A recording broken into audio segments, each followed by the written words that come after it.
Hey everyone, and welcome back to Robots vs. Vampires. I'm Adrian Smith, and I'm really excited for today's deep dive Oh, yeah. because we're venturing into a story that kind of flips the script on everything we thought we knew about, well, vampires. Yeah, I'm Julia Jones, and trust me, this one is a real mind bender. We're talking blood power and a cosmic event that throws the world into chaos. Okay, so buckle up because we're about to explore Sanguine Skies, Yeah. a story where a passing comet turns blood into like the ultimate power source.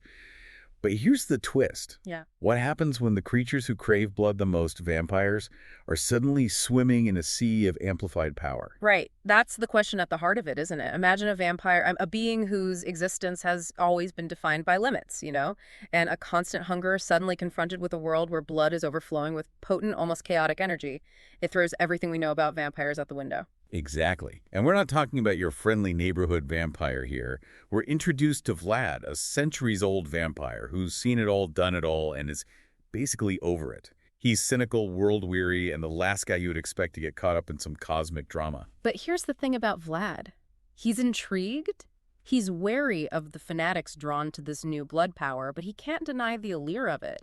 It's a classic struggle between his cynical nature and this primal, almost instinctual pull towards power. And speaking of fanatics, enter the Crimson Comet Death Cult, a group that takes this whole blood power thing to a terrifying extreme. Yeah.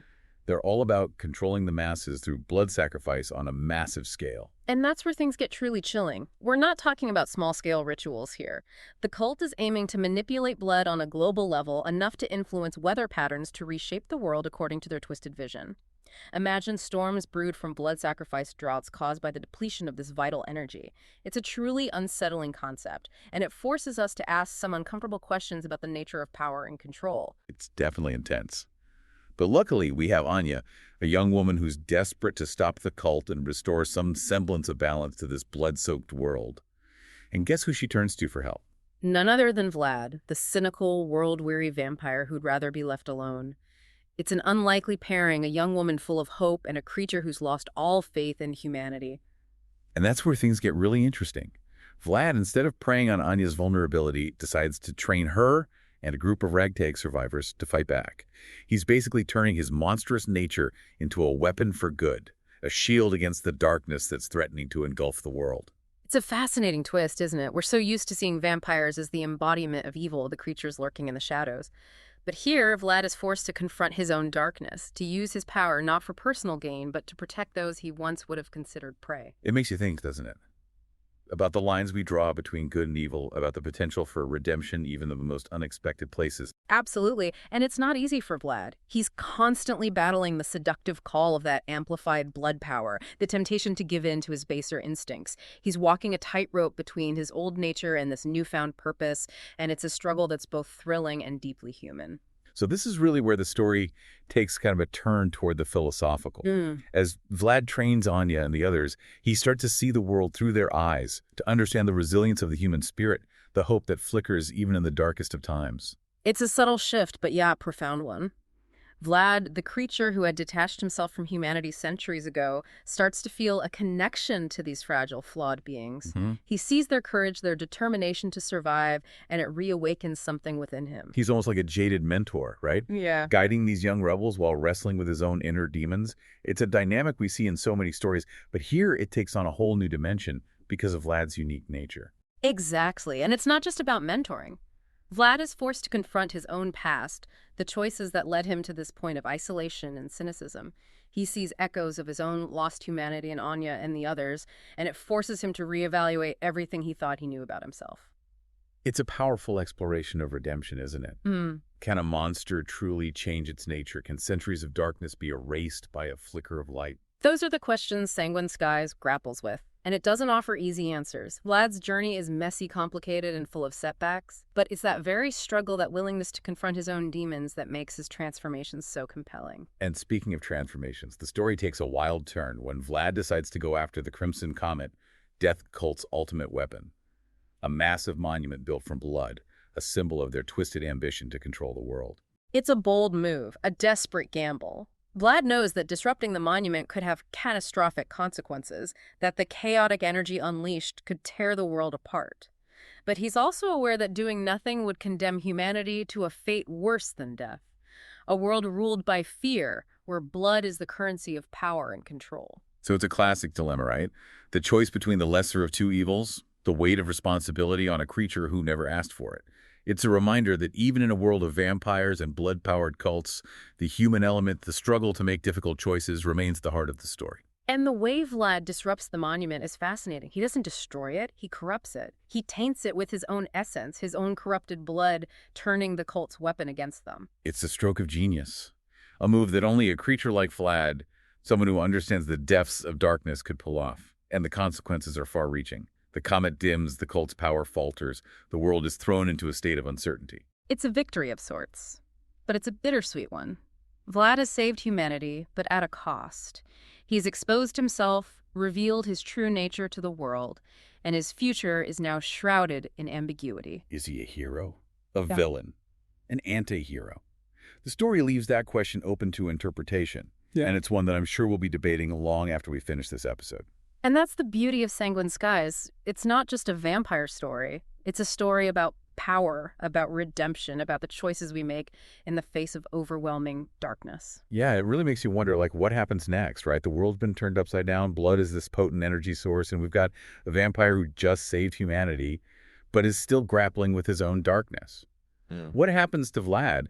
Does he embrace this hero label, or does he, like, retreat back into the shadows? That's the million-dollar question, right? And I think that's what makes Sanguine Skies so captivating. It doesn't tie everything up in a neat little bow, you know? It leaves us with this lingering sense of uncertainty, this feeling that the story's far from over. And let's not forget about, like, the implications for the rest of the world. The comet's influence has waned, but blood is still a source of power, albeit a less potent one. So how does society adapt to this new reality? Does the knowledge of blood power lead to new conflicts, new forms of magic, new ways of understanding the very nature of life itself? Oh, it's a fertile ground for speculation, for exploring the ripple effects of this cosmic event. Imagine scientists trying to harness blood power for medical purposes, governments vying for control of this new energy source, ordinary people grappling with the ethical implications of a world where blood is no longer just a bodily fluid, but a conduit to something more. And remember how we always talk about the intersection of science fiction and fantasy on this show? Well, Sanguine Skies kind of throws a curveball by introducing this almost supernatural element into a world that's still grounded in scientific principles. You know, it blurs the lines between what we consider possible and impossible, and it opens up a whole new realm of storytelling potential. Absolutely. And it makes you think about the role of technology in a world where blood has become this powerful force. Would technology evolve to harness and control this energy? Would we see the rise of blood-powered gadgets, weapons, maybe even blood-fueled spaceships? Now you're talking. And imagine if a technologically advanced robot were to stumble into this world, a world where the lines between science and magic have become blurred. How would it react? Would it see this blood power as a scientific anomaly to be studied, a resource to be exploited? Or would it recognize the inherent danger, the unpredictable nature of this energy? It's a fascinating thought experiment, isn't it? A clash between a logic and the supernatural, between it being driven by reason and a world where blood has become this chaotic, almost mystical force.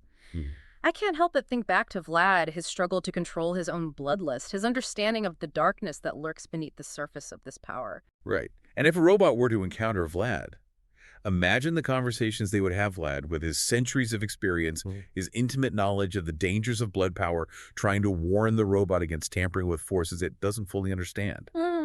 And the robot, with its logical mind, its unwavering belief in the power of science, trying to rationalize this seemingly magical phenomenon. It'd be epic. It would be a clash of ideologies, you know, a battle between two very different ways of seeing the world. And who knows, maybe they'd find common ground, a shared understanding that transcends their differences. Maybe they'd even team up to protect this blood-powered world from those who would seek to exploit it for their own selfish gain. That's what I love about Sanguine Skies. It sparks these kinds of conversations, these what-if scenarios that push the boundaries of our imagination. It reminds us that even in a world that's been turned upside down, there's still room for wonder, for exploration, for the endless possibilities of storytelling. So if you're looking for a story that will challenge your assumptions, that will make you think about the nature of power, about the potential for both darkness and redemption, then Sanguine Skies is definitely worth checking out. And who knows, maybe it'll even inspire you to write your own robot versus vampire story. That's all the time we have for today's episode of Robots vs. Vampires. Thanks for joining us on this wild ride through Sanguine Skies. We'll be back soon with another deep dive into the world of sci-fi and fantasy. Until then, keep those imaginations firing.